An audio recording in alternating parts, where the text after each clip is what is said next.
That's Nick. And that's Joseph. And today we're here to talk about Blackout, the 8th film directed by Larry Fessenden, which premiered at the 2023 Fantasia Film Festival. It is being released courtesy of Dark Sky Films on March 13th, 2024.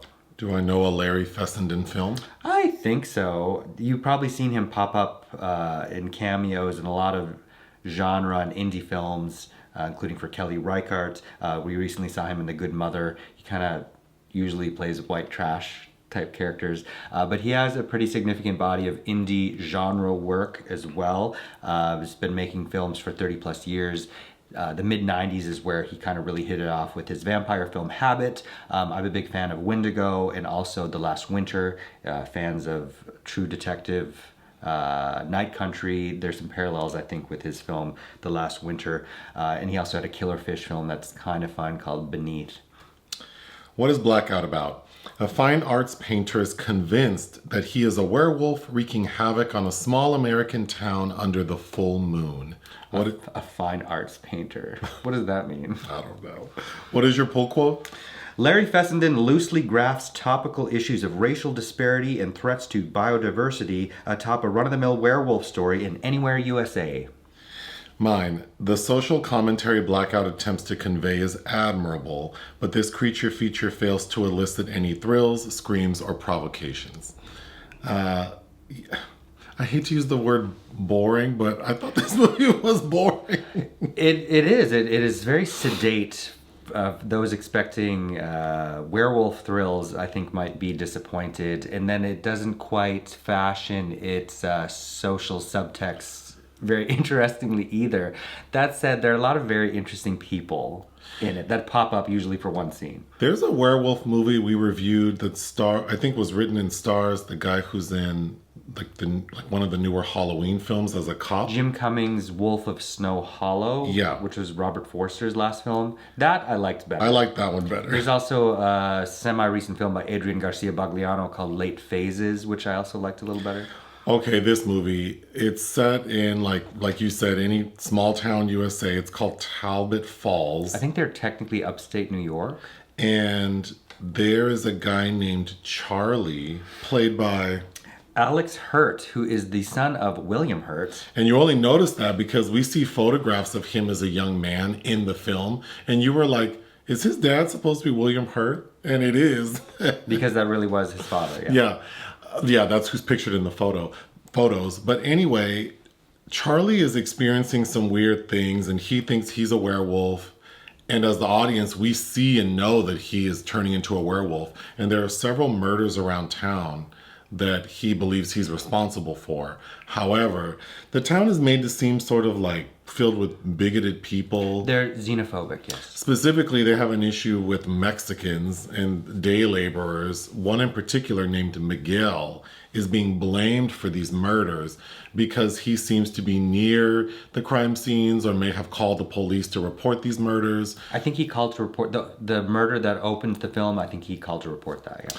So there's that happening in this small town. We also see that there's like a gay couple who we can get to who end up being killed, and we see that the sheriff's reaction to them would indicate that there's a lot of like small town conservative thinking. There's also a man named Hammond, played by Marshall Bell, who is like the main, like the head cheese of the town. He does a lot of construction and he's trying to build this resort called Hilltop. Mm-hmm. And it seems as though at least Charley is concerned about the environmental impact of this resort. Mm-hmm. So that's sort of happening in the background. We see Charley, because we know that Charley's dad used to be a lawyer for Hammond, and Charley takes like a box of documents to Barbara Crampton because she's an attorney. We only see her in one scene. It's an interesting scene. Yeah. And she looks fantastic. She does look great. And there seems to be some sort of like sexual connection between Barbara and Charley. But that's also happening in the background. And Hammond's daughter, played by Addison Timlin. Charley used to be in a relationship with her, but he ghosted her when he realized that maybe he's turning into a werewolf. So he wanted to keep her safe. So all of this is happening, but everything culminates in one day, like the townspeople form a lynch mob that's comprised of maybe like 12 people. And they're saying, we need to go get Miguel. And if the sheriff's not going to do it, Sheriff Sanchez, who happens to also be Latino, if you're not going to go do it, we're going to go get his ass.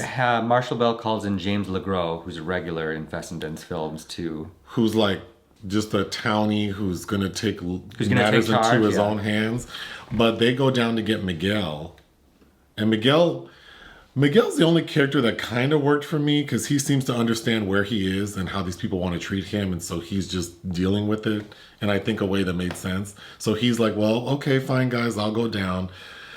But while that's happening, Hammond shows up with Charley because Charley went to go visit Hammond to try to tell him that weird things are happening. And Hammond's like, you're a weirdo. I'm taking you to jail. Like citizen's arrest, I guess. Mm-hmm. So when Hammond takes Charley to the sheriff's office, the jailhouse, Charley handcuffs himself to Hammond and locks them in the jail. Mm-hmm. And this is while it's still daylight. Yeah. And it's also a full moon. Mm-hmm. So they sit in the jail, even though everyone is outside of the jail, including the sheriff. And the sheriff waits until sundown to go into the jail. There's a time-lapse issue there, yeah. Yeah. And then he witnesses Charley turn into a werewolf. And then everyone walks in holding Miguel because they're going to lynch his ass, I don't know. And they see that there's a werewolf. Charley escapes out of the jail after killing Hammond. And then everyone walks out of the jail like they didn't just see some man turn into a werewolf. But they all pause because Charley runs out, transformed semi into a werewolf. And Addison Timlin, who has discovered that, and we can get into it, the silver bullets that a dead friend of theirs has, and she shoots him. She shoots Charley. Yeah. Charley kind of casually walks away. Mm-hmm. Everyone meanders out of the jailhouse again, as if they didn't just see a werewolf kill someone. Mm-hmm. And then Officer Sanchez is like, well, I guess we all know it's not Miguel, so you're free to go. Bye-bye. And then we see Charley lay down in the forest and presumably die. But over narration, we hear his last recording to his old girlfriend, basically trying to explain to her why he did what he did. But then we get a really weird final scene where we see Charley, like... During the end credits, he's wearing that yellow flannel. Kind of like the one I'm wearing. Actually, yes. And walking down the street during daytime. Mm-hmm. And sees a tall, zombie-looking stranger walk by, and he pauses to turn. And I'm not sure what that scene means. I presumed he could sense that was the person that turned him, because we finally learn in the last several minutes that he was bitten one night. I would love for people to comment on what they think that final scene is during the credits. Yeah, I don't know, unless I missed something in a monologue, which there are a lot of. So I'm just going to go through my notes. When in the beginning of the film, we see Charley driving and we see a bunch of signs saying like vote no or yes on Prop 7. And the tagline is Hilltop is hype, don't bite. So that's commentary against this resort. And clearly some people feel that it's going to do damage to the environment. Mm-hmm. That felt very tacked on to me. That's a theme in Fessenden's other films, though, like Wendigo and The Last Winter. Yeah, so that's something he must be at least peripherally interested in. But I don't think it's expanded upon well enough here. Because then immediately after that, we get commentary from like a motel owner and from Hammond himself, basically denigrating Mexicans, like immigrants. So it's like, okay, well, clearly these people in this town have a problem with that. But then Hammond doesn't pay well, and Miguel comments that they're the only people that will work for him. Then we see Charley turn into a werewolf while he's driving an old Volvo, so he crashes the car. Which seems like bad planning on his part. And then a gay couple pull over, one of whom is played by the guy from House of Cards. Yes. Jeremy Holm, I think is his name. Yep. Who I liked in House of Cards. But yeah, he's a very distinct profile. So he's like part of this gay couple who go to assist this car accident, and they both end up getting killed by Charley the werewolf. And then we get commentary from the sheriff sort of like saying like, oh, they were gay, like he had thoughts about it. So it's like very clear that there's commentary on maybe the backwards views of the people who live in this town and about others. But then I think, wouldn't it have made more sense that the person who's turning into a werewolf would have not been an other. It would have been like a Hammond character. So he can experience what it is to be an other. Sure. Yes. Because the way Charley is played out, he's also treated like an other because we see him interact with another like construction worker who's saying like, oh, you were always kind of artsy fartsy and you wear those pants and like, oh, we know you're different. So it's like... And you have that Goo Goo Dolls hairdo. Yeah, and wears an earring. And so I kind of thought that maybe the impact of whatever commentary the filmmaker's trying to make would have been stronger if the person afflicted with this lycotropism or whatever it's called. Lycanthrope, whatever, was like a normie. Mm-hmm. Yeah, he already seems to be on the right side of history. Right. Because one of his best friends that we meet, named Earl, played by Motell Foster, this black man who knows how to make silver bullets. And when we first meet him, he's singing a song that I thought was... He's like, yeah, ooh, yeah. He's playing on the guitar in his apartment, and he needs to not be. It was crunchy. It was not giving what it needed to give. Yeah. But I interrupted you. That scene is very interesting. It goes on for a long time. It goes on for way too long for them to finally decide, like, oh, maybe we should tie you up and record you. Yeah. But it's like every other werewolf movie. It's like the same tropes. So I feel like I don't understand why Charley didn't think that he should have either recorded himself earlier or gone to the sheriff and said, look, it's a full moon. I think I'm a werewolf. Will you lock my ass up and see if it's true? Yeah, like David Hasselhoff did. With his alcoholism. Yeah. I just feel like that scene. And then the fact that his friend Earl believed him enough to make the damn silver bullet. And he even goes through the process of how he made it. You went through all this trouble, but it didn't occur to you to try to actually verify that your friend is a werewolf? That actually is a decent Stephen King adaptation, Silver Bullet, based on Cycle of the Werewolf. Have I seen that? With Gary Busey, I believe. There are a couple of cool scenes. One is when Charley's explaining how he became, like when he transitions, it's done via like animation. Like, because Charley's an artist, so we kind of see one of his paintings become animated and show him turning. Then we also get Officer Sanchez has a female partner, and she's talking about this concept called Umwelt, which basically says like every creature views the world through their own like perspective, which I thought was funny because then he goes, yeah, like everyone else, including people, like duh, bitch. But we should be better than. But while she's explaining it, we get this really cool shot that feels kind of jaundicey, like of an upside down forest. There were little flourishes and scenes and shots that I thought... Of the blood red moon. I don't know this director's work, but I get the sense that they're good at making low-budget films. And so this feels like a higher quality, low-budget indie flick. Yes. And he is actually quite good at doing that. So that would... And this wasn't exactly one of his strongest ventures. Again, because there's just the kind of a lack of tension, foreboding... And eventually, at about the hour mark, it's like, oh, this feels like at a standstill. Yes. When Charley handcuffs himself to Hammond and locks himself in the jail cell, and Officer Sanchez walks in and sees this werewolf actively attacking someone, would you have opened that cell? No. Oh. Sanchez opens that cell. He sure does, yep.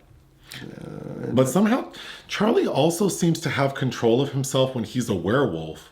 But then he doesn't remember killing 6 people? Well, in relation to his ex-girlfriend. But he also doesn't hurt Sanchez or Miguel. He walks right past all those people. He sure does. Yeah, he struts right out there. So I'm not. Doesn't that seem odd? Yeah. There's also Kevin Corrigan is one of the victims, and Joe Swanberg. That's right. Who's making dinner with Addison Timlin. You already alluded to this, but we do find out later, because when Charley's telling Earl about his werewolf shit, he doesn't really explain how it happened, but it's later in the film that we realize that he was home with his girlfriend one night and went outside the front door and saw a werewolf. I did think that was probably the only creepy scene, and then we get a close-up shot of the werewolf's face. This bipedal werewolf. And I thought it was creepy, but we see that that's the werewolf that turned Charley. Yeah. But I thought, and I don't know, I probably shouldn't be gendering werewolves, but I thought that werewolf looked like a lady wolf. I don't know. Because she was kind of serving and had longer hair. She was serving. Well, compared to him. Like, she was prettier. It's almost like we never see him fully transformed. Right. But then that's why I'm confused by the final shot, because the person who walked by Charley who looked like a zombie didn't look like that's what they would look like when they turn. I don't know. There's a history of like making female werewolves, like what Michelle Pfeiffer looks like at the end of Wolf, or Dee Wallace at the end of The Howling. Oh. They tried to Make them look like sexy wolves? The dainty werewolves. I thought the wolf who turned Charley looked more feminine, which seems like the character, the actor they chose in that final shot who looks like the zombie, he looks like Herman Munster. That's true. He's huge with like a blockhead, so it's like, why would you choose that person?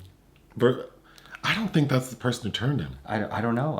This is the most interesting part of the movie, is the fact that I don't understand the final scene of the movie. But I believe that the werewolf that did turn Charley was in their very own Umwelt and did not recognize gender norms. Oh, God. What would you give Blackout? 2. I mean, there are a handful of Fessenden films I would readily watch again at any time that I own, but this probably won't be one of them. I'm sorry. I don't think this one is successful. I'm giving it 2 out of 5. Anything else? No. Join us on Patreon and listen to our podcast. Bye.